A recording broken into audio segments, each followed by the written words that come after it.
Bom dia, aqui é a Maria Fernanda Violatti, analista de fundos listados na XP, e esse é o Morning Call do dia 29 de junho de 2022. Nos destaques do dia temos: hoje o presidente do Fed, Jerome Powell, e a presidente do BCE, Christine Lagarde, devem falar sobre as perspectivas da política monetária em um fórum organizado pelo BCE. No Brasil, todos os olhos estão voltados para a discussão da emenda constitucional que permitirá ao governo aumentar os gastos sociais este ano, além do teto constitucional. Na agenda hoje, a divulgação do IGPM de junho. No Brasil, o Ibovespa fechou em queda de 0,17% nesta terça-feira, dia 28, aos 100.591 pontos.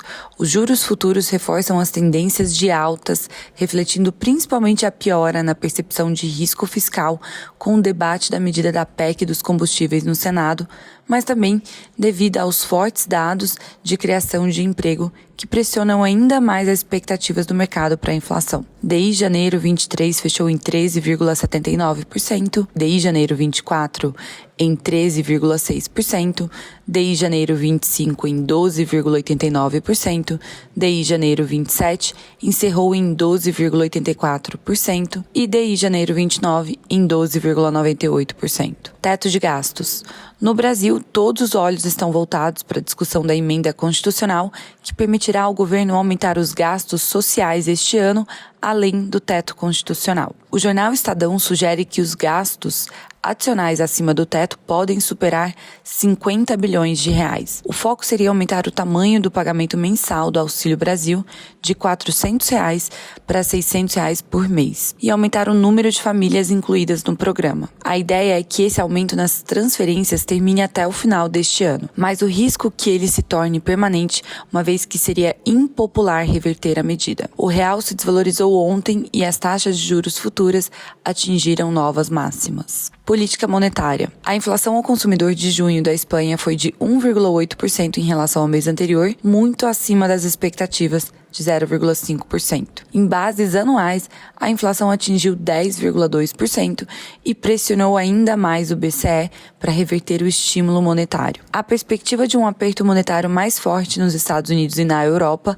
vem atingindo os mercados de ações desde o início do ano. A maioria dos analistas de mercado acredita que uma recessão econômica nessas regiões é provável no segundo semestre. Hoje, o presidente do Fed, Jerome Powell, e a presidente do BCE, Christine Lagarde, devem falar sobre as perspectivas da política monetária em um fórum organizado pelo BCE. Nos Estados Unidos, os sinais de desaceleração econômica estão ficando cada vez mais claros. O indicador de confiança do consumidor do Conference Board ficou abaixo das expectativas em junho, em 98,7 pontos. É o nível mais baixo desde o primeiro trimestre de 2021. A queda foi impulsionada principalmente pela alta da inflação. O índice de pesquisa industrial do Fed de Richmond também caiu significativamente em junho.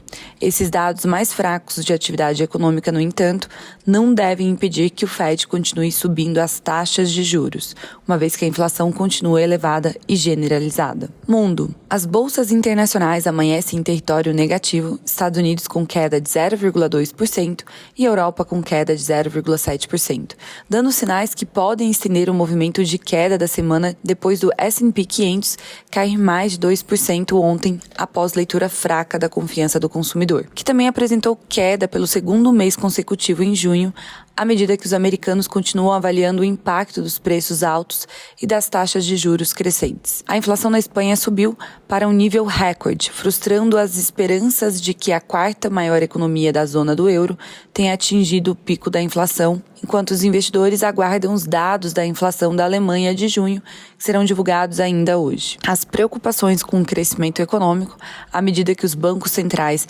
apertam a política monetária em grande parte do mundo para combater a inflação, voltaram a ganhar espaço. Líderes dos principais bancos centrais falarão em um painel conjunto hoje pela manhã, em um fórum do Banco Central Europeu. O painel deve fornecer mais informações sobre as principais economias e o caminho da política monetária das regiões. Na China, ambos os índices CSI 300 com queda de 1,5% e Hang Seng com queda de 1,9%, encerraram em queda, reverberando a queda da confiança do consumidor em junho, que também apareceu nos dados do Japão e da Coreia do Sul. Tenham um bom dia e bons negócios.